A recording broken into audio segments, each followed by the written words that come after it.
When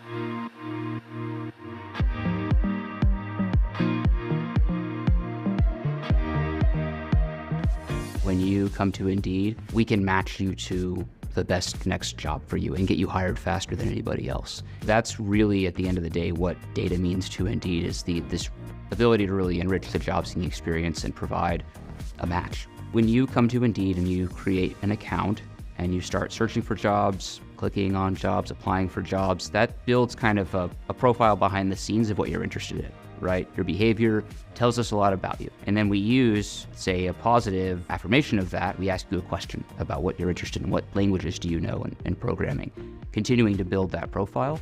And then when you leave Indeed, we use all of that same data to remind you about what's the best match of a job for you on Indeed. Having a clear measurement of what the world means with and without LiveRamp, it's very hard to imagine that there's somebody else out there that could do it better. When we think about that deep personalization, historically that's relied on cookies. RampID is really this underpinning of our entire digital ads ecosystem that allows us to know who somebody is, whether they're on Indeed or off of Indeed, and we would lose all visibility into that as third-party cookies are going away.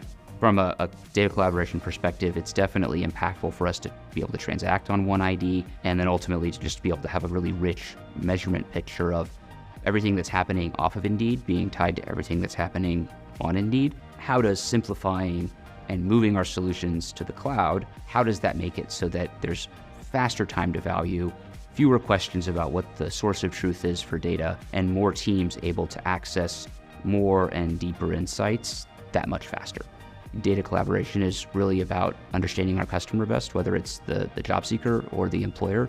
We can better identify who somebody is, what they care about, how to best speak to them, and make sure that the measurement on how we're addressing that person is comprehensive. Data collaboration helps us do that.